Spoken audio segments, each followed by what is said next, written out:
Salut tout le monde, bienvenue au 3IT pour ceux et celles qui arrivent de l'extérieur. Je note quelques visages qui sont des gens qui sont sur d'autres campus et ça fait plaisir de vous voir ici. Merci aux gens qui sont à distance. Également, c'est aussi important votre participation et vos questions aussi dans le QAR éventuellement. Si vous les mettez là, nous les transmettrons à nos deux conférenciers, conférencières. Aujourd'hui, avec l'arrivée du solstice, le 21 juin, la journée la plus longue, il existe des endroits au Canada où les journées seront extrêmement longues, et c'est dans le nord, au Nunavut. Puis aujourd'hui, c'est un voyage dans le temps, c'est un voyage dans l'espace qu'on va faire. C'est un voyage dans la science, science à la fois de la Terre, science humaine, avec également de la technologie, puis surtout de la résolution de problèmes techniques, comment on fait de la recherche dans un climat au sein d'une culture qui est différente. Et j'allais divulgacher la réponse, je ne dirai pas. Une chose est sûre, c'est que je crois que ça va nous parler énormément de collaboration. Je dis ça comme ça. Interdisciplinarité et collaboration, d'où, je crois, le croisé dans votre titre. Je suis très content de recevoir Frédéric Bouchard, qui est ici à la Faculté de lettres et sciences humaines en géomatique appliquée, géologue de formation, mais je suppose surtout aventurier. Oui, j'aime voyager. Pour faire ce genre de choses-là. Céline Verchères, sociologue de l'innovation et aussi spécialiste en éthique et en approche d'innovation responsable, qui est ici au 3IT, qui est impliqué au laboratoire nanotechnologie, nanosystèmes, qui a de l'expérience aussi du côté européen. Et vous savez que quand on est en Europe, on rêve du Nord canadien. Alors, elle a eu la chance de réaliser son rêve d'aller faire de la recherche avec l'équipe dernièrement. Puis c'est ça qui est stimulant. Tu sais, il y a des endroits qu'on se dit, hey, si je pouvais aller faire un terrain de la recherche là-bas, en plus des sujets de sciences qui m'intéressent, ce serait vraiment le combo ultime. Puis moi, j'ai l'impression que c'est de ça un petit peu que vous allez nous parler aujourd'hui. Donc, ça fait plaisir de vous recevoir dans une autre conférence sans frontières au 3IT. Je vais céder la parole à Frédéric et je vous souhaite à tout le monde une excellente conférence. On passe le micro. Merci. Comme ça, c'est bon. All right. Bonjour tout le monde. Merci Céline. Vous allez voir, on a une collaboration qui avait de façon très tentative, qui avait démarré de façon très modeste, je dirais, il y a quelques années, quand j'étais venu présenter un projet tout à fait différent sur l'histoire des sciences de la Terre. Je me souviens qu'on avait discuté un peu avec Céline et on avait lancé justement What if? Qu'est-ce qui arriverait si on était capable un jour de collaborer sur un ou des projets qui concernent l'Arctique? Alors, je vais vous parler de ça un peu, mon background. Comme François a dit, j'ai une formation en géologie. Et en fait, moi, quand je regarde une photo comme ça, moi, je trippe, je suis passionné. J'essaie de comprendre comment les paysages, comment le territoire a évolué dans le temps pour en arriver là où il est aujourd'hui. Vous voyez, dans le fond, si je vous demandais qu'est-ce qu'on voit là, oui, des lacs un peu partout. Mais en fait, il y a plein de petites structures sur le sol qui trahissent la présence de glace invisible ou presque dans le sol, ce fameux matériau qu'on appelle le pergélisol. Donc, c'est ça un peu ma passion, le sujet principal des recherches que j'ai l'occasion de mener. Ça concerne le pergélisol. Dans le fond, souvent, vous allez voir, là, il y a des gens comme moi qui s'excitent un peu juste à regarder des carottes, comme on voit ici, donc des sections de sol gelées avec de l'argile, des petits cailloux, des lentilles de glace, puis même on le voit moins bien ici, mais des fragments de matière organique gelée qui a un âge de 3 à 4 000 ans, donc qui a été déposé il y a des millénaires, qui a été préservé dans le sol comme ça, comme un vieux compost. Et c'est une des raisons pour lesquelles on parle beaucoup de pergélisol depuis quelques années avec le réchauffement en Arctique. Qu'est-ce qui arrive si cette matière organique-là dégèle et contribue à produire des gaz à effet de serre comme le CO2 puis le méthane? Donc, c'est une recherche aussi qui est très axée terrain. On va, à chaque année, souvent plusieurs fois dans l'année sur le terrain pour faire des prélèvements. Et ça, c'était, je dirais, jusqu'à récemment, la méthode ou l'approche très sciences de la Terre, sciences naturelles. On va sur le terrain, on prélève des échantillons, des précieux échantillons qu'on rapporte au laboratoire, qu'on analyse sous tous les angles et à partir desquels on émet des conclusions, des interprétations. Et depuis peu, bien, justement, avec la collaboration avec Céline et avec, justement, Luke, qui est ici, qui n'a pas pu être ici aujourd'hui, et ça reflète bien ce qui se passe dans le Nord. Il est en train de faire un stage pour tout l'été, et aujourd'hui, il annonçait beau, donc il est sur le terrain. Il ne pouvait pas être là avec nous, et ça fait partie du terrain, justement. Et on le voit ici, à la fin de sa maîtrise l'an dernier, ou il y a 2 ans, il souriait encore à cette époque-là. Il n'avait pas encore décidé de faire une thèse sous ma supervision. Et donc, c'est de la recherche qui est très axée terrain et aussi qui est très axée sur les collaborations. Je mets ici, par exemple, certains exemples. Moi, je suis arrivé il y a 5 ans ici à l'Université de Sherbrooke. Je suis au département de géomatique appliquée. Un ancien département de géographie qui est dans une faculté de lettres et sciences humaines. Il y a un groupe qui est axé sur les milieux polaires. On a le Centre d'application et de recherche en télédétection, le CARTEL, acronyme génial pour notre groupe ici. Et aussi, et tranquillement, avec les années, on a monté des projets financés par le fédéral, surtout un peu le provincial, mais surtout des partenariats aussi avec Polaire ou Polar Knowledge Canada, Savoir Polaire Canada, et différents organismes du gouvernement fédéral. Et aussi, on va en reparler tout à l'heure, je suis membre de certains regroupements stratégiques du FRQ-NT, comme le GRIL, le groupe de recherche interuniversitaire en limnologie, l'étude des lacs, et je vais en reparler tout à l'heure, le Centre d'études nordiques. Donc, ça ne se fait pas tout seul comme ça se fait en équipe, ça se fait en collaboration. Et là, j'ai mis que les exemples ici au Québec, au Canada. Donc, on a de plus en plus aussi des partenariats avec des collègues européens, français notamment, belges et scandinaves. Et donc, le contexte, je pense, passer un peu plus rapidement là-dessus. Le contexte s'inscrit là-dedans, le réchauffement des températures qui serait 2 à peut-être 3 et même 4 fois plus rapide en Arctique que dans le reste de la planète. On le voit, ça a été documenté récemment par des observations, de la modélisation aussi. Enfin, bref, ça converge pour suggérer que l'Arctique se réchauffe déjà plus rapidement et est appelé aussi à se réchauffer plus rapidement qu'ailleurs sur la planète d'ici la fin du 21e siècle, avec des impacts sur les écosystèmes naturels, sur les conditions de glace, par exemple, en océan Arctique, sur les conditions de végétation. Hein. Il y a de la végétation qui explose présentement, qui profite du réchauffement en Arctique, ce phénomène qu'on appelle le verdissement. Certaines migrations d'espèces ou on pense, certaines hybridations d'espèces, j'ai mis un petit peu, c'est un peu amusant là, mais en fait, ça pose la question du territoire naturel, par exemple de l'ours polaire et du grizzly, qui sont amenés à changer et à se superposer avec le réchauffement. Donc, qu'est-ce qui arrive? On observe de façon analogue ce qui se passe aussi avec le renard roux par rapport au renard arctique, donc des impacts sur certaines populations animales et végétales aussi. Et finalement, évidemment, ce qui nous intéresse, enfin, ce qui, moi, m'intéresse beaucoup, les impacts sur le pergélisol, donc une dégradation de ce sol gelé, dégel et érosion. Donc, c'est un phénomène qui est documenté, qui est à l'échelle pas mal planétaire. Bien sûr, il y a des petites exceptions à gauche, à droite, mais en gros, le pergélisol se réchauffe pas mal à l'échelle planétaire. Puis c'est quoi ça?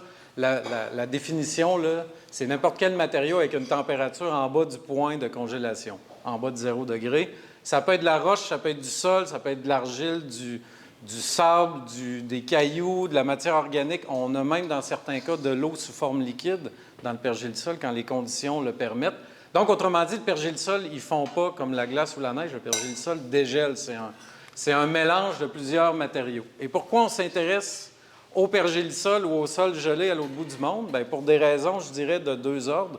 Des impacts à l'échelle locale puis des impacts à l'échelle planétaire. Comme j'ai mentionné tout à l'heure avec l'aspect du dégel de la matière organique puis des émissions de gaz à effet de serre. Donc, la carte qui est ici montre un peu, si vous voulez, les projections des modèles climatiques qui tentent d'anticiper quelle va être la répartition géographique du pergélisol d'ici la fin du 21e siècle. Puis on voit en fait que d'ici, c'est 2070 ici, mais en gros, la fin du 21e siècle, dans plusieurs régions de l'Arctique, la zone occupée par le pergélisol est amenée à rétrécir. Donc, ça veut dire aussi que le pergélisol va probablement s'amincir et se réchauffer.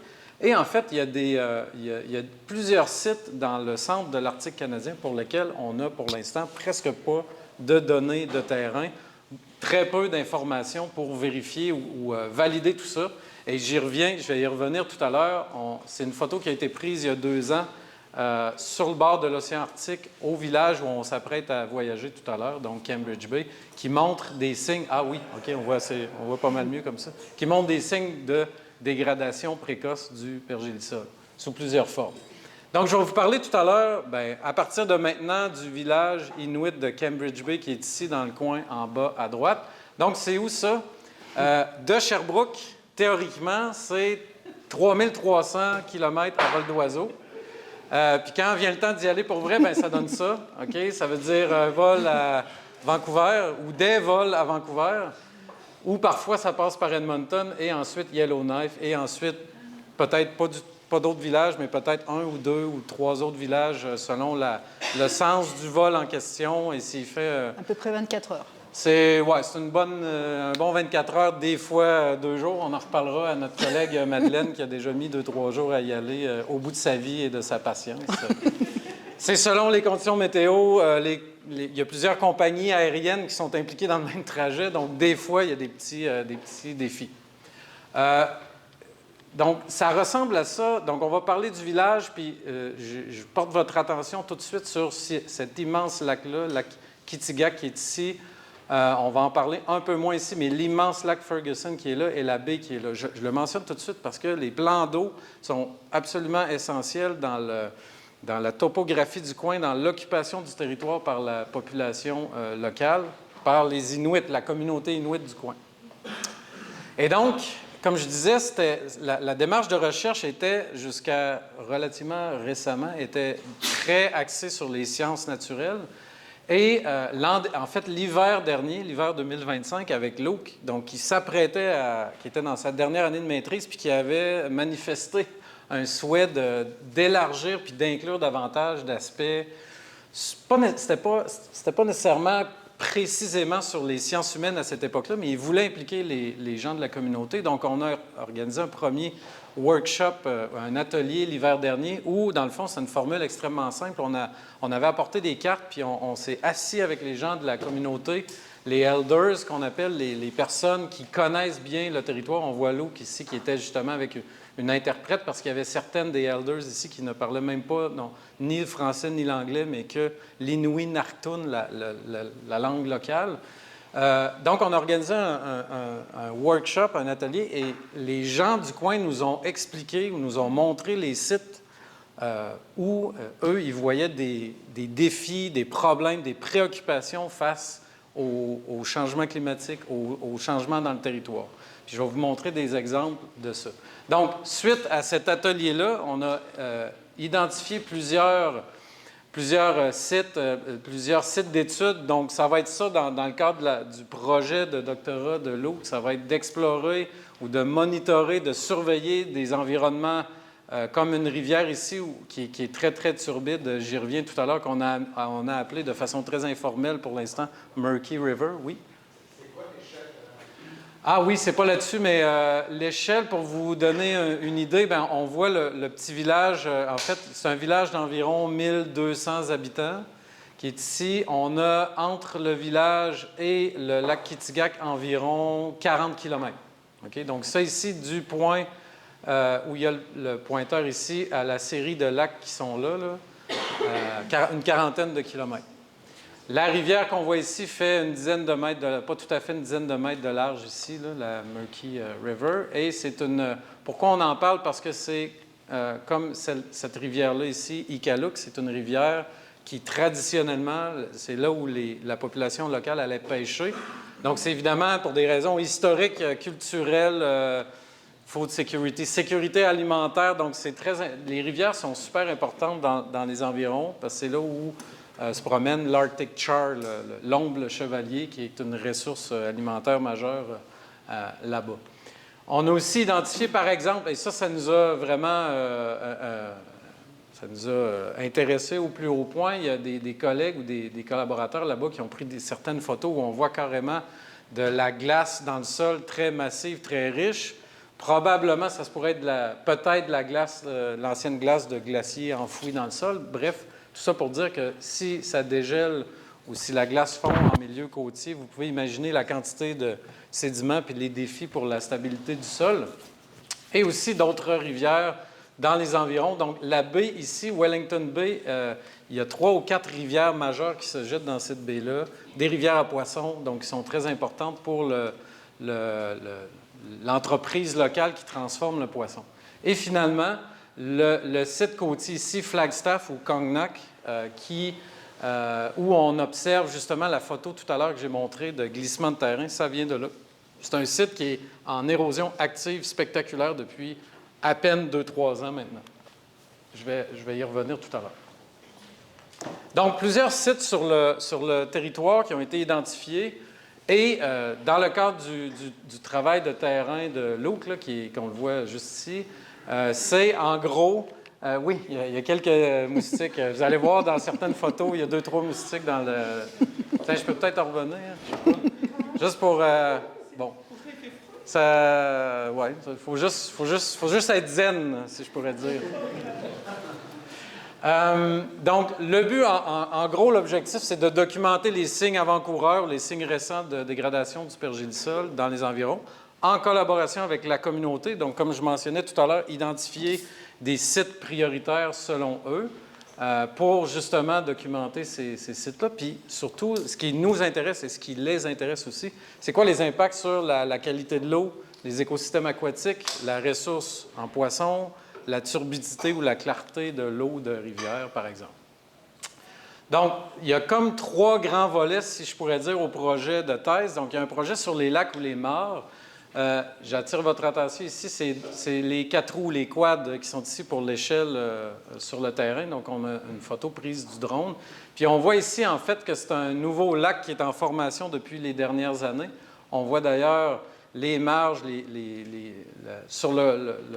sur le côté, les berges qui sont en érosion très active, comme on le voit ici.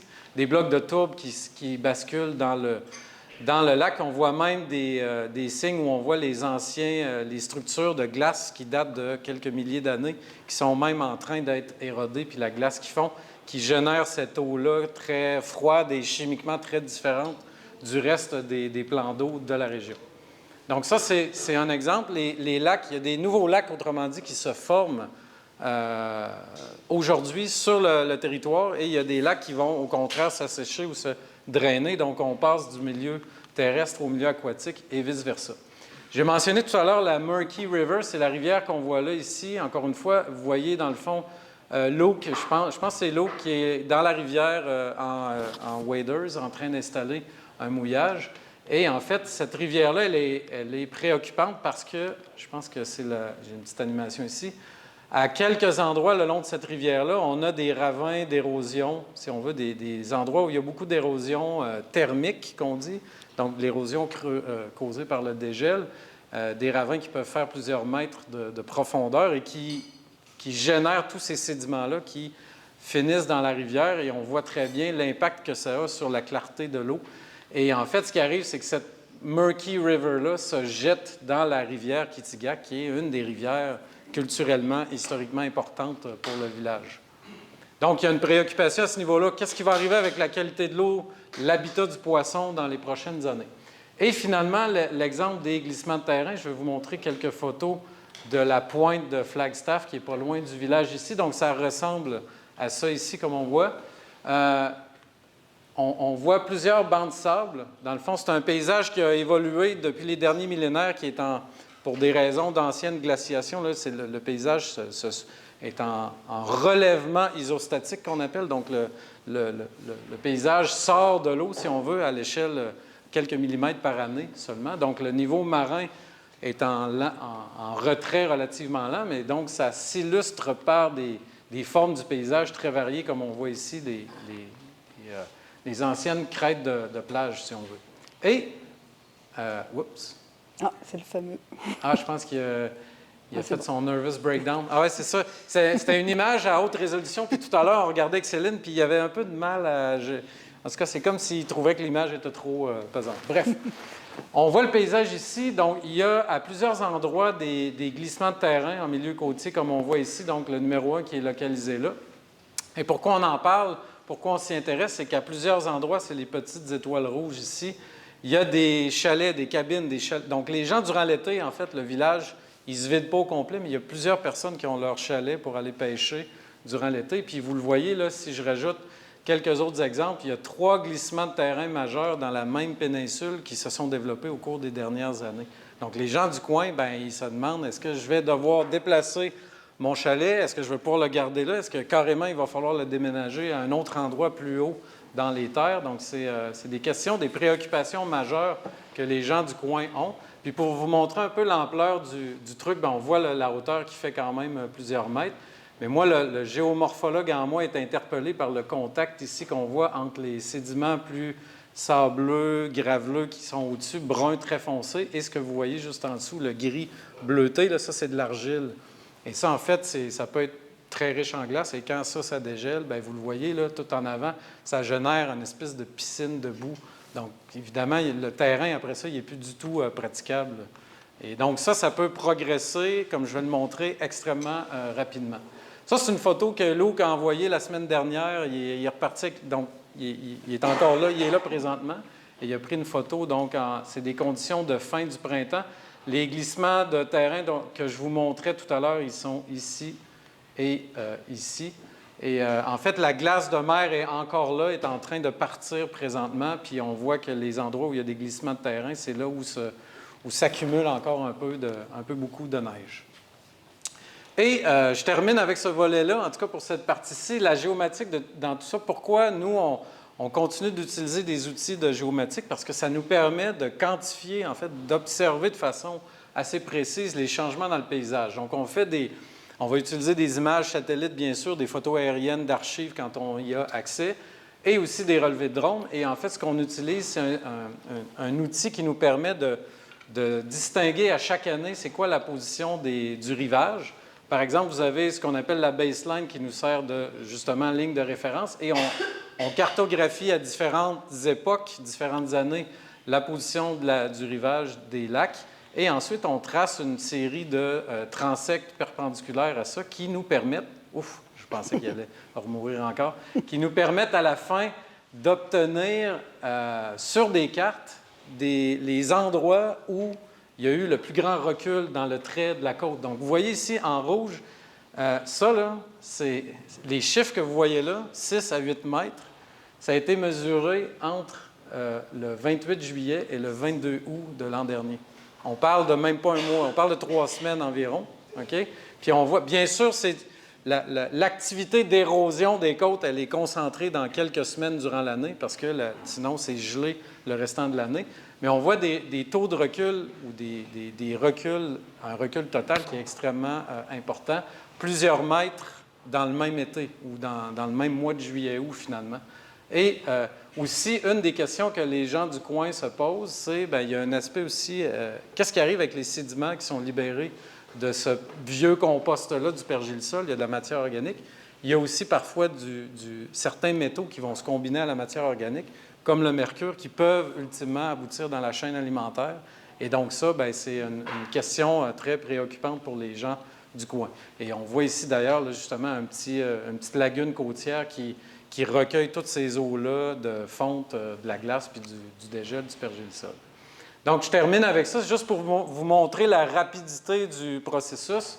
Vous avez, dans le fond, les 3 images du haut concernent un glissement de terrain qui est ici, dans la partie nord. OK? Donc, vous avez l'été dernier, au mois d'août 2025, et on voit que 2 ans auparavant, en juin 2023, il n'y avait à peu près rien d'observable sur le terrain. Ça a commencé, on pense, entre 2023 et 2024. Et en fait, l'été dernier, c'était un glissement de terrain tout à fait mature ici. Même chose pour l'exemple en bas ici, vous avez 2023, on ne voit rien. 2024, le début de l'érosion côtière, le développement du glissement de terrain. Et 2025, l'été passé, complètement formé de 3 mètres d'épais, 2-3 mètres de haut, pardon. Et donc ça, c'est des phénomènes qui sont très nouveaux et qui évoluent extrêmement rapidement. Petite transition. Donc, je vais prendre la relève. Donc, comme vous venez de le voir, en fait, dans toute la présentation qui a été faite, on voit beaucoup de cartes. Il y a très peu d'humains, finalement. Ils sont où, les humains, là-dedans? Et on voit parfois des cabines. Et donc, c'est l'approche, on va dire, disciplinaire normale, on va dire, de l'approche en sciences naturelles qui fait qu'on va observer le territoire d'une certaine manière. Puis, le mouvement inverse se voit aussi en sciences humaines et sociales. C'est-à-dire, quand on va sur un territoire, ce qu'on va observer, c'est les humains. Puis on va oublier les phénomènes d'érosion, on va absolument pas regarder ces phénomènes-là parce que ça ne fait pas du tout partie de la manière dont on a été formé et la manière avec laquelle on regarde le territoire. Et depuis une quinzaine d'années, je dirais, il y a des chercheurs en sciences humaines et sociales, donc essentiellement des anthropologues, des sociologues, mais aussi des philosophes, qui se mettent à revisiter les manières de faire de l'anthropologie, de la sociologie, et qui nous disent... tout simplement, à l'ère de l'Anthropocène, donc là c'est une des tenantes de ces approches-là, Anna Tsing, elle nous dit à l'ère de l'Anthropocène, il est plus possible pour un sociologue de faire de la sociologie classique en allant interroger des gens et en faisant comme si le territoire était un décor qui ne bougeait pas, puis qu'on pouvait se dire que ce territoire allait rester statique encore pour les 20 ou 30 prochaines années. Donc, c'est notamment avec ce livre, Notre nouvelle nature, elle nous invite à faire du terrain autrement. Donc moi, c'est par là que je suis arrivée, et aussi parce que je me posais beaucoup la question, en étudiant le changement climatique, de comment on peut engager les chercheurs, mais aussi les citoyens, dans une action par rapport à cette question de l'adaptation au changement climatique. Et donc, j'ai abordé ce type d'ouvrage assez rapidement. Et... la manière qu'ils ont trouvée, en fait, pour essayer d'allier les sciences humaines et sociales et les sciences naturelles, c'est de travailler autour des cartes. Alors, on le verra, les mots ont leur sens. C'est difficile, quand on vient de milieux différents, de s'entendre sur ce qu'est une carte. Mais l'idée, c'était de dire aussi que la sociologie doit se déplacer, plus seulement faire des entrevues, mais aussi aller regarder du côté des cartes. Puis elle a créé, vous pourrez aller le voir sur le net, un truc qui s'appelle Feral Atlas, qui est vraiment chouette. En fait, ce qu'elle a étudié, cette Anna Tsing, c'est essentiellement l'impact des infrastructures humaines sur les territoires, mais aussi comment certaines espèces qu'on pensait peut-être invasives ou certains virus ont circulé du fait des activités humaines et ont transformé durablement les territoires. Donc son site, là, c'est une tentative qui mélange en fait les sciences naturelles avec les sciences humaines et sociales et les arts pour essayer de redécrire un territoire en ne passant plus par une carte telle que l'utilise quelqu'un qui fait des cartes depuis 300 ans, avec un nord, un sud, une manière de poser les choses qui est très normatisée d'une certaine manière. Donc notre rencontre avec Frédéric, c'était ça, c'était l'idée d'amener un regard sciences humaines et sociales sur les territoires qu'ils étudiaient, autour d'un même objet qui était la carte. Donc c'était notre entente initiale. Et j'ai pour le coup essayé j'ai tenté une approche originale en sciences humaines et sociales en partant sur l'idée de développer des cartographies sensibles. Alors, qu'est-ce qu'on entend par cartographie sensible? C'est justement de partir d'une page blanche, donc de ne pas imposer une vision normative de ce qu'est un territoire avec les populations, donc de ne pas leur dire je vous montre la carte, puis dites-moi où vous allez pêcher, mais de leur partir de zéro, de leur dire vous avez une carte blanche, racontez-moi votre journée, dessinez-la, racontez-moi où vous allez pêcher, racontez-moi où sont les animaux, racontez-moi est-ce qu'il y a des endroits qui vous paraissent menaçants. Ça fait partie de toute cette démarche en cartographie sensible, donc qui est vraiment de repartir de la manière dont les individus perçoivent le territoire, mais pas seulement en le racontant, parce que la sociologie, elle sait beaucoup faire des récits, mais en les cartographiant, donc aussi en les dessinant. Donc ça a été notre idée initiale. Ensuite, on a déposé des petites demandes de subventions qu'on a eues, ce qui m'a permis de partir donc en janvier 2026 de cette année avec la gang de gens de sciences naturelles. J'ai passé des soirées à regarder des cartes et des phénomènes d'érosion et de pouvoir organiser un workshop dans le cadre d'une semaine de la science pour tester cette approche. Donc là, c'est rapidement quelques dessins qui ont fait donc le public. Pour faire une histoire courte, initialement, je devais travailler avec des personnes aînées. Enfin, on avait invité des gens. Puis, dans ces territoires, on pourra en reparler aussi. Mais organiser un workshop, c'est compliqué. Là. Ça ne se fait pas en 2 minutes. Il faut des autorisations. Les gens... peut-être pour vous situer aussi un peu le contexte, janvier... je te tourne le dos, j'aime pas ça. Janvier 2026, 2 heures de soleil par jour, moins 40, moins 45, moins 50. OK ? Donc ça veut dire quoi ? Ça veut dire qu'il se passe des choses dans la journée. On n'est pas, on n'est pas à l'abri de petites problématiques liées à des fuites d'eau, des choses qui se passent dans la journée. Ce qui fait que initialement, justement, on devait travailler avec des personnes aînées qui sont quand même une belle source pour recueillir des informations. Il y a eu un décès, donc elles sont toutes parties du village, donc plus possible de travailler. Ça devait être un samedi. Il y a eu, je ne sais plus quel problème avec le local. Enfin bref, je me suis retrouvée avec des adolescents le jeudi pour faire le workshop. Donc ça, c'est des premières ébauches. Je leur ai vraiment demandé actuellement quels sont les circuits que vous faites dans une journée ou dans une semaine. Décrivez-les. Et ensuite, on a petit à petit augmenté. Donc ça, c'est pendant l'hiver. Au printemps, qu'est-ce que vous faites ? À l'été, qu'est-ce que vous faites ? Et c'était intéressant de noter vraiment, peut-être par rapport à nos modes de vie à nous, qui sont finalement, alors en France encore plus, je dirais, mais en tout cas au Canada, finalement, nos activités entre l'hiver et l'été, elles ne changent pas beaucoup. On peut se dire, OK, je sors peut-être un peu plus l'été que l'hiver et encore. Mais là-bas, c'est explosé la différence parce que l'été, au contraire, il fait jour toute la journée. Et on voyait que l'hiver, ils avaient un territoire assez réduit, finalement, qui tournait autour de l'école, de l'épicerie, d'aller chez l'ami, parce que, voilà, à moins 45, on sort aussi 20 minutes dehors, mais on ne passe pas non plus...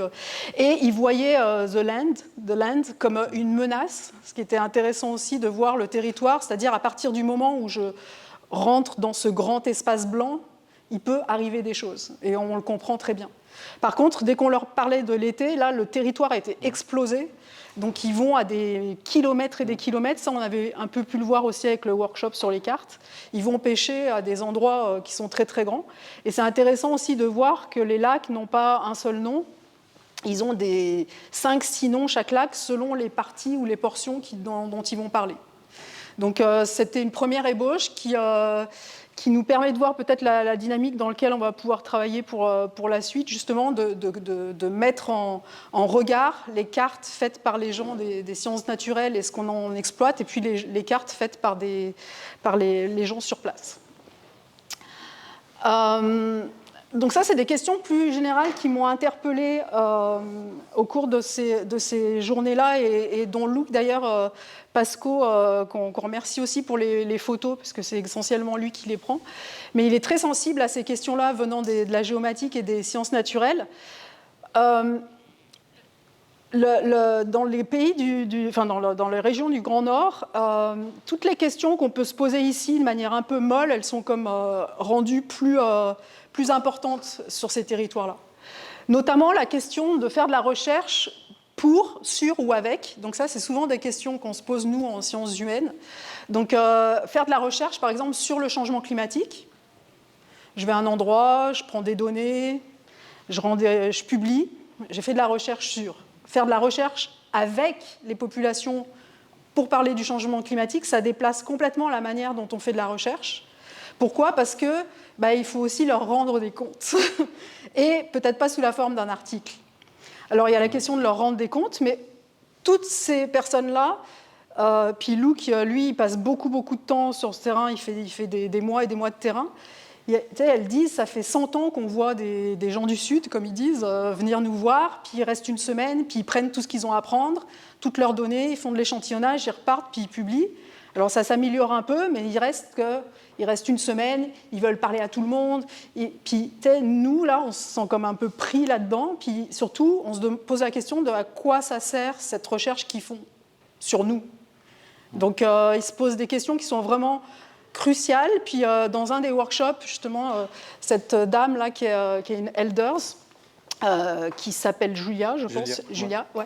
Elle nous disait, nous, on fait partie du travail, là, we are the piece of the work, puis elles sont où les données, puis nous, on veut y accéder. Puis maintenant, ils ont des revendications aussi d'accéder non plus aux résultats, mais aux données brutes, voire de participer aussi à la campagne de récolte des données. Donc, ils veulent participer à tout le processus. Puis, ils ont été assez choqués de voir qu'il y avait des chercheurs qui allaient sur leur territoire, qui travaillaient avec eux tout au long des journées. Ils les emmenaient voir les sites qui étaient d'intérêt, etc.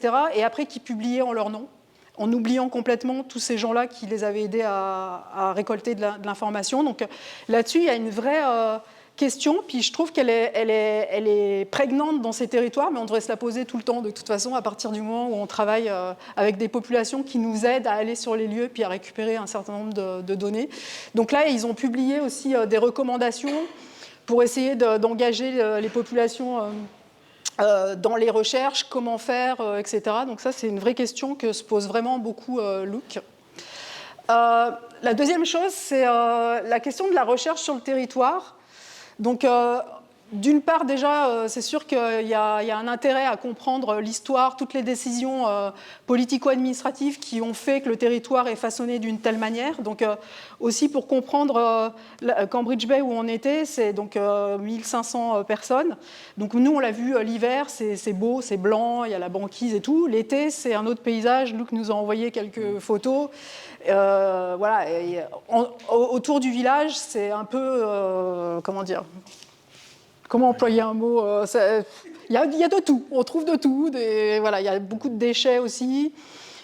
C'est un territoire qui est habité, inhabité. Donc ça c'est intéressant pour un sociologue à observer aussi. Et donc c'est des territoires tampons, elle appelle ça Anatsing. C'est des territoires où il n'y a pas vraiment de vie, mais il y a quand même de la vie. Il y a des animaux, mais il y a des humains parfois qui passent, mais qui n'habitent pas là. Donc c'est des territoires voilà, qui sont d'intérêt.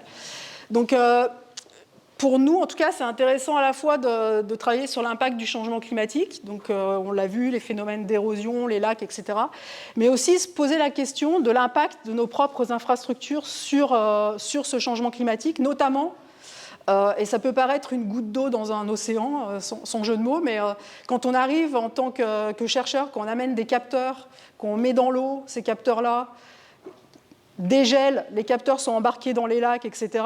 Qu'est-ce qu'on fait de tous ces matériaux-là qui sont laissés sur place? Donc ça peut paraître minime, mais on peut se dire c'est pas grave, c'est un petit pourcentage, mais à force d'amener, je pense que l'été vous avez plein de tentes partout, puis tout le monde vient créer ces espaces pour échantillonner, etc. Donc il y a la question quand même je reviens là-dessus, mais de l'innovation responsable quand même à se poser. L'autre point qu'on voulait souligner, c'est donc comme je le disais, la notion de carte, elle n'est pas évidente. Donc, nous, on arrivait à se parler avec Luc, c'était un peu plus dur parce qu'il avait plus, lui, sa manière d'envisager les choses pour faire son doctorat. Et puis, il a fallu vraiment qu'on discute beaucoup de ça veut dire quoi construire une carte ensemble. Donc ça a été quand même pas mal documenté que la question du langage commun, quand on est en interdisciplinarité, on prend ça pour acquis alors que ça prend des mois et des années.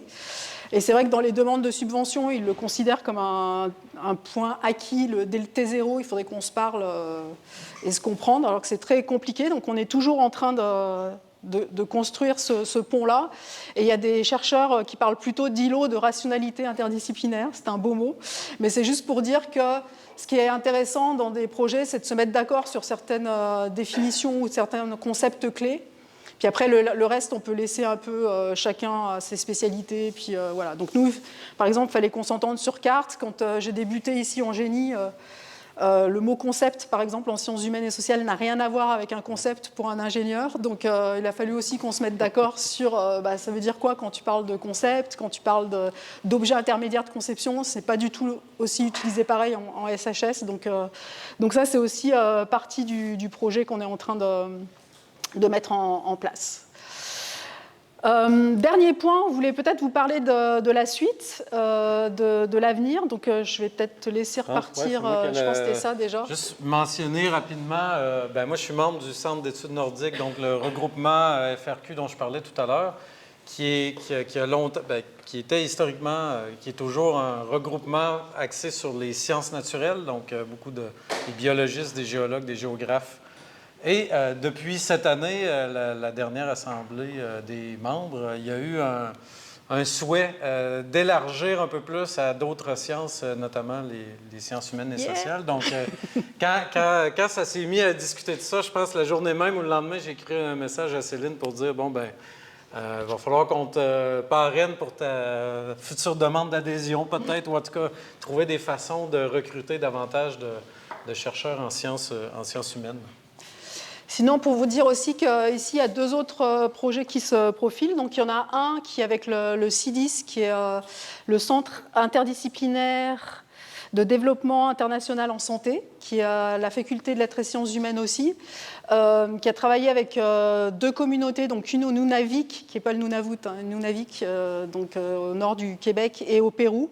Donc le but, c'est de constituer une base de données sur les bonnes pratiques en santé pour et avec les communautés sur la base de l'expérience au Nunavik. Donc je participe à ce projet pour justement essayer de construire le dialogue médecins et communauté. Parce que pour l'instant, ils ont un fichier Excel avec tous les critères qui font qu'on vit en bonne santé. Mais évidemment, vous pensez bien que ça se transfère autrement que par un fichier Excel. Donc, ça, c'est 2026-2029. On a aussi déposé une demande ANR sur un projet qui, justement, vise à détecter les taux de mercure dans les lacs sur 2 sites, Pond Inlet et Cambridge Bay. Comme vous l'avez vu, là, ils ont une très, très grande préoccupation sur les changements de couleur des lacs, qui, pour eux, caractérisent justement le taux de mercure élevé, et donc sur leur santé. Donc là, l'idée, ça serait la possibilité d'échantillonner assez vite pour détecter les taux de mercure dans les lacs avec ces populations. Et puis, dernièrement, c'est un peu une expérience assez récente là, qui découle de, justement, collaboration entre, par exemple, notre département, des chercheurs de notre département et la faculté de génie. C'est-à-dire que ça avait commencé il y a 2 ans, je crois, puis ça avait abouti, oui, c'est ça, il y a 2 ans, 2024, une cohorte de finissants en génie, génie électrique, génie mécanique. J'en vois justement je pense que je vois des visages familiers, salut, d'une cohorte de finissants pour lesquels le projet majeur de conception, PMC, de fin de bac, c'était de développer des capteurs qui mesurent certains paramètres dans des cours d'eau, dans des lacs, qu'on avait pu tester dans des lacs dans l'Arctique canadien. Donc, c'est un projet qui était quand même super, je pense, stimulant à la fois pour les étudiants puis notre équipe aussi. Moi, j'étais un peu l'espèce je sais pas moi, l'expert terrain qui faisait des recommandations et c'était chapeauté, d'ailleurs, c'était piloté par Denis Machon puis d'autres profs en génie. Donc, c'était intéressant de voir un peu le côté appliqué des capteurs développés ici sur le terrain à l'époque. Donc, ça, c'est un autre exemple. Puis, je pense qu'on a pas mal terminé. Ouais. Voilà, je vous remercie. Voilà. On vous remercie de votre attention.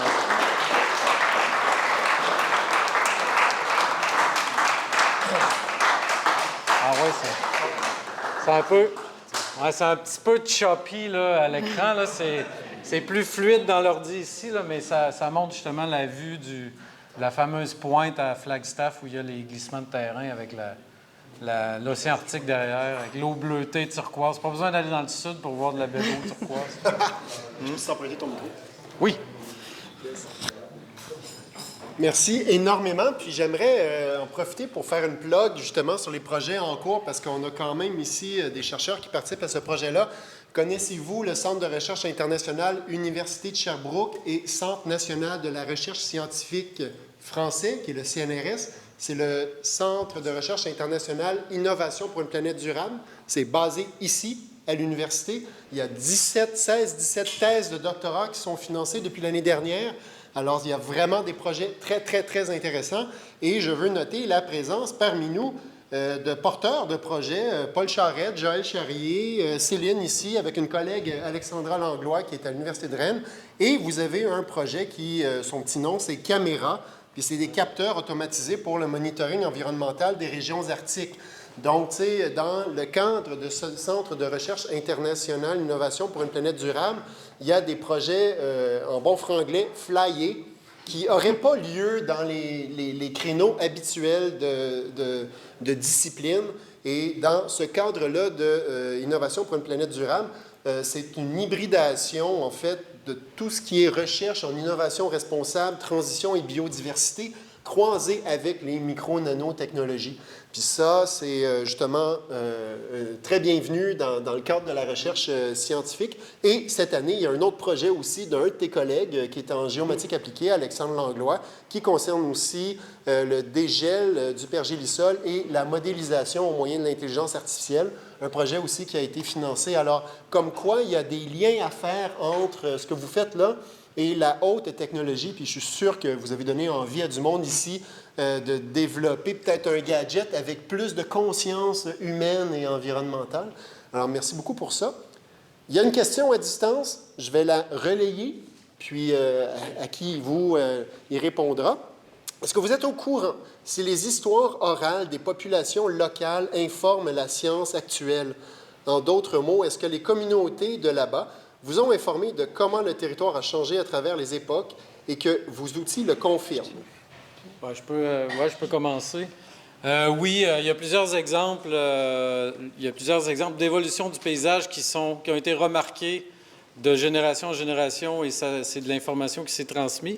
Et je pourrais même dire à très court terme, quand je présentais tout à l'heure la Murky River, là, la rivière qui est très turbide, elle est à 40 km du village. Tu ne peux pas tomber là-dessus par hasard, là. Donc, c'est les gens de la communauté qui avaient commencé à remarquer qu'à l'embouchure de la rivière Kitigat, la clarté de l'eau était plus ce qu'elle était avant. Et il y a des gens qui chassent à l'ancienne au harpon directement dans la rivière. Il faut que l'eau soit claire, évidemment. Et il avait remarqué que la clarté de l'eau avait diminué dans les dernières années. Et donc, on estime depuis 2015-16, c'est les gens du coin qui nous l'ont dit, ils pensent que c'est vers ces années-là, donc il y a une dizaine d'années, que ça a commencé, l'eau de la rivière à devenir, à certains moments dans la saison, un peu plus turbide. Et là, en se promenant le long de cette rivière-là, on a remarqué une ou deux rivières comme la Murky que j'ai présentée tout à l'heure. Et c'est là qu'on s'est dit, bon, bien, on va aller caractériser ça. On a commencé à peine l'an dernier, puis ça va se poursuivre cette année. Donc oui, la réponse, c'est oui. Les observations, que ce soit récentes, d'il y a quelques années ou décennies, et même les anciennes observations du paysage de plusieurs générations, ça se parle, ça se transmet. Puis quand on a une bonne collaboration avec eux, la confiance s'installe, bien, ils nous informent de ces changements-là. Puis pour des chercheurs de sciences naturelles, bien, c'est super passionnant de voir des fois des phénomènes qu'on a vus dans les livres ou dans d'autres régions qui là, prennent forme et qui sont communiqués par les gens du coin. Puis si je peux ajouter peut-être sur Cambridge Bay, donc il y a un petit musée donc, qui raconte le récit du territoire avec le grand-père, la grand-mère, enfin toutes les montagnes, etc. Donc il y a un récit qui existe autour. De ce que j'ai pu comprendre pour l'instant, il y a des archéologues qui ont travaillé sur le site, mais pas d'anthropologues. Encore, donc voilà. On espère qu'on va pouvoir approfondir ce point-là. Après, ce que je trouve intéressant, et c'est un peu l'objet de notre collaboration, c'est de voir comment ces récits ils se matérialisent dans le territoire, plutôt que de rester d'un côté les récits et de l'autre côté les sciences naturelles, mais d'essayer vraiment de faire en sorte d'implémenter les deux ensemble. On prend des questions dans la salle aussi, des commentaires, des réflexions. Allez-y, le temps est à vous. On a encore un bon 7 minutes. Oui? Excusez-moi, en fait, j'essaie de comprendre. En fait, là, c'est ce problème c'est érosion plutôt qui est inquiétant ou la dégel? Répète la question. Oui, pardon, oui. Pour les gens à distance. Donc, la question, je vais le répéter, ce qui est préoccupant, c'est l'érosion ou bien c'est le dégel? Oui. Bon. Bien, dans le cas du glissement de terrain qu'on voit ici à l'écran, puis des quelques-uns qu'on a montrés pour la péninsule de Flagstaff, c'est un peu les deux, c'est-à-dire qu'il y a il y a beaucoup de glace dans le sol. Cette glace-là, elle fond quand le sol se réchauffe, mais en plus, on est en milieu côtier. Les vagues au printemps viennent éroder la côte. Donc là, on a un double. Finalement, on a les deux qui s'additionnent. On a l'érosion qu'on dit mécanique, l'action des vagues qui vient gruger les côtes. Puis en plus, on a une érosion qu'on appelle thermique parce que la glace dans le sol se fond, le sol se réchauffe, puis là, ça s'affaisse. Puis ça contribue à accélérer le phénomène. Donc les taux d'érosion que j'ai montrés tout à l'heure à 8-10 mètres dans un été, c'est très rare qu'on va voir ça plus dans le sud, entre guillemets. C'est un phénomène qui est l'addition de l'érosion thermique puis de l'érosion mécanique. Donc, les deux jouent en même temps, dans le fond. Quand un pergélisol est riche en glace puis il dégèle, en général, tu vas avoir les deux. Tu vas avoir du dégel, de l'affaissement en surface, plus de l'érosion, s'il y a des cours d'eau qui passent, bien sûr, dans le coin. Je peux compléter juste une autre question, si c'est possible? Ben oui. En fait, et puis là, c'est que tu montrais, par exemple, en 3 semaines, on a 8 mètres, c'est impressionnant. Mais est-ce qu'avec la période froide, est-ce que c'est reconstruit ou c'est... C'est pas reconstruit. Ce qui arrive durant l'hiver, ça regèle et ça fait une espèce de cuvette, une piscine, si on veut. Et là, quand je montrais les photos du printemps, en fait, la neige s'accumule dans cette cuvette-là. Et au prochain printemps, là, quand ça redégèle, la neige fond, ça génère encore de l'eau. Puis là, c'est là où ça va repartir. Donc, ça repart pendant quelques semaines en juillet-août, ce phénomène-là. Parce que quand on arrive des fois fin juin, début juillet, il y a encore la glace qui est là, le sol est gelé, où il commence à peine à dégeler les premiers centimètres en surface. Oui? Ça fait-tu un terrain qui est dangereux à circuler? Avez-vous des précautions à prendre? Ben oui et non. C'est-à-dire que le terrain qui est du dégel ou pas, quand on parcourt 40 km en quad, en 4 roues, il y a des précautions à prendre de toute façon, puis on évite effectivement les endroits où on sait qu'il va y avoir de l'érosion. Il y a 2-3 ans, la première fois que je suis allé en 2022-2023, il y a quelqu'un qui était resté pris dans cette espèce d'argile-là que j'ai montré tout à l'heure parce qu'il pensait que ça allait passer comme l'été d'avant. Et là, ça n'a pas passé. Donc là, il a fallu partir avec des 4 roues puis sortir l'espèce de rouleau de chaîne avec le crochet pour le sortir de là. Ça a pris comme 2-3 heures. Fait que ça, c'est des petits trucs comme ça. C'est des exemples où le paysage, des fois, c'est pas parce que ça passait l'été d'avant que ça va passer l'été suivant. Donc, c'est pas... Mais tu sais, il y a des précautions de base à prendre que les gens, de toute façon, prennent déjà. Oui. On a une question aussi, là, derrière. Oui, j'avais une question sur le mercure que vous parliez dans les sols. C'était dans la couche organique ou dans la couche gelée qu'il y avait le mercure qui... Je ne suis pas un expert mercure, mais c'est surtout en général dans la couche organique, effectivement. Parce que... Ça n'a pas encore été quantifié, c'est ce que j'ai compris. Bien, pas de ce que je connais, pas à cet endroit-là. Ça a été quantifié dans plusieurs autres sites en Arctique. Donc, on ne part pas de zéro, ce n'est pas quelque chose qu'on invente. On se fie sur des publications qui ont été faites. Il y en a beaucoup qui travaillent, qui cherchent le mercure dans les poissons plutôt, ce qui semble logique. Ouais, c'est ça. C'est ça. Donc ça a été quand même. Il y a Bonnie qui travaille à Cambridge Bay, mais là l'idée c'était plus d'échantillonner dans les lacs à partir des sites que nous auraient proposé justement les populations sur place. Ça, c'est intéressant. Ça amène une autre question de Léa qui est à distance. Y a-t-il des équipes qui veillent sur le verdissement du Nord et potentiellement les organismes, microbes, virus, champignons, fungus, moisissures qui peuvent réanimer et invalider le milieu arctique? Wow, OK, c'est gros cette question-là. Oui, il y a des gens qui vont faire des études sur le verdissement, Arctic greening, soit à l'échelle très locale, en mesurant, par exemple, des taux de croissance dans les arbustes ou certaines herbes, etc. Il y en a qui vont aussi essayer d'extrapoler ça à la région arctique par la télédétection, justement, les images satellites, en comparant des images satellites à différentes époques pour voir un peu à quel point le paysage est plus occupé par la végétation. Il y a des équipes aussi, là on me sort de ma zone de confort, mais il y a des équipes aussi de microbiologistes qui vont étudier quand il y a du dégel, est-ce que ça génère de la production accélérée de CO2, de méthane, de N2O, donc les fameux gaz à effet de serre? c'est très lié à la quantité de matière organique. S'il y a de la matière organique, il y a production en général de gaz. Sinon, des fois, quand c'est très minéral, il ne se passe pas grand-chose. Donc, c'est à nuancer. Là, et oui, il y a des gens de plusieurs disciplines qui s'y intéressent. Jusqu'à maintenant, jusqu'à récemment, j'avais surtout des expériences de collaboration interdisciplinaire avec des gens en sciences naturelles, sciences et génie même. Et là, c'est plus récent, là, faire le pas pour le vocabulaire des sciences humaines, ça, c'est un autre paire de manches. Puis si je peux ajouter justement une des remarques qu'on avait eues aussi avec certaines personnes de la communauté, c'est que oui, il y a des recherches et des études qui sont faites, qui restent très disciplinaires et très silotées.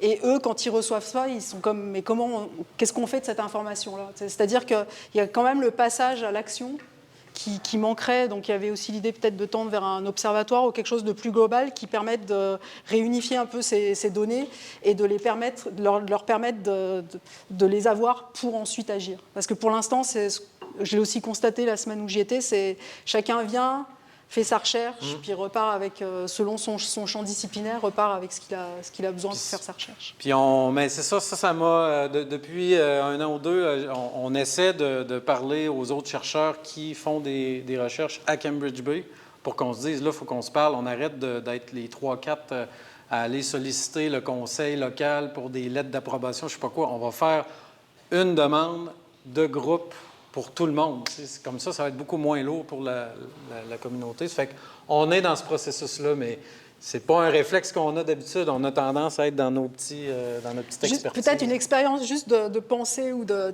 Il faut vous imaginer, là, imaginez-vous, vous vivez 1500, puis il y a des semaines, là, vous sortez du 3IT, puis là, il y a des chercheurs qui viennent... Ça te dirait de participer à un workshop sur la pêche, ça te dirait de participer à un workshop sur la rivière, ça te dirait de participer... Vu de leur point de vue, à eux, c'est aberrant, quoi. C'est lourd.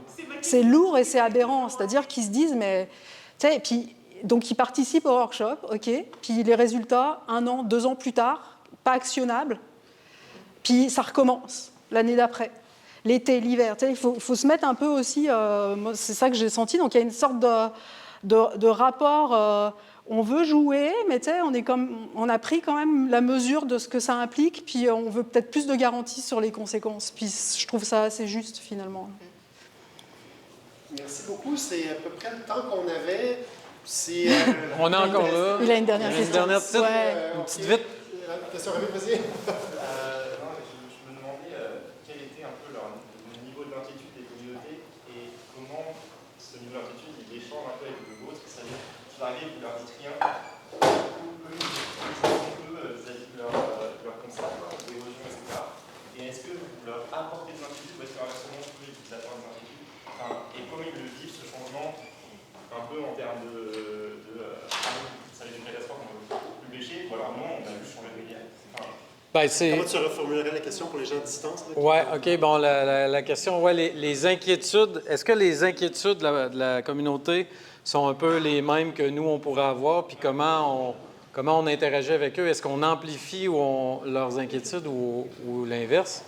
Bien, d'abord, je dirais que les Inuits, pour moi, c'est les champions de l'adaptation. Ils nous l'ont démontré depuis des millénaires. Alors, c'est curieusement, c'est les gens qui sont aux premières loges de ces changements-là. Ils sont conscients, ils sont préoccupés, mais ils ne sont pas non plus défaitistes ou paniqués. Luke mentionnait son anecdote où il parlait à Jeannie, une propriétaire d'un des chalets. Puis quand il est allé avec Jeannie l'été dernier, puis qu'elle a vu le gros glissement de terrain de 3 mètres de haut proche de son chalet, lui, il était comme impressionné, puis il s'est dit, bon, ben, elle va être découragée. Puis là, elle a regardé ça, puis elle a dit, « It's beautiful ». Sa première réaction, ça a été de dire, « Wow, c'est beau là, à quel point la nature change ». Puis après, bien sûr, elle s'est dit, « Bon, ben, qu'est-ce que je vais faire avec mon chalet » et tout ça. Donc, c'est pas des gens alarmistes, c'est pas des gens défaitistes, c'est des gens qui sont très, comment dire, ils observent et puis ils s'adaptent. Et puis ils font ça depuis des millénaires. Puis c'est ça, ayant conscience que The Land, c'est menaçant par définition, je pense qu'ils ont un rapport aussi au territoire qui est très différent de nous quand on arrive, qu'eux, ils sont prêts à tout le temps. Là. Donc il y a un phénomène d'adaptation. Il y a aussi l'idée de la séparation nature-humain qui est peut-être aussi différente, donc qui amène aussi un autre rapport au territoire. Donc il y a tout ça à prendre en ligne de compte. Ils observent les changements. Pour l'instant, ce que j'ai vu, c'est qu'ils s'adaptaient facilement. Là, les routes, ils changent de route l'été, ils s'adaptent pour trouver les terrains qui vont bien. Mais après, ce serait le travail plus profond à faire de c'est quoi pour eux leur définition, comment... Voilà. C'est tout un travail à faire, mais je ne pense pas qu'on puisse plaquer notre réalité sur comment eux, ils perçoivent le changement climatique. Puis juste Céline, merci beaucoup. Mot de la fin, Fred, qui a dans les mains. Ça va être ici, extrêmement court. Je veux juste mentionner que j'ai quelques copies à donner d'une bande dessinée, un projet de bande dessinée auquel j'avais participé il y a une dizaine d'années sur le pergélisol. C'est en anglais, mais c'est des cartoons, donc c'est le fun à lire. J'en ai une vingtaine de copies. Là. Je ne sais pas si j'en ai pour tout le monde, mais j'en ai d'autres au bureau. S'il y en a plus, vous me le dites, puis je vais en amener la prochaine fois que je vais venir. Disponible également en ligne. Traduit en 10 langues si vous voulez le lire en ukrainien ou en japonais. Donc, si vous avez des questions, venez voir. Fred et Céline, vous avez encore un peu de temps. Je vous remercie énormément. Merci à vous d'être venus. Merci.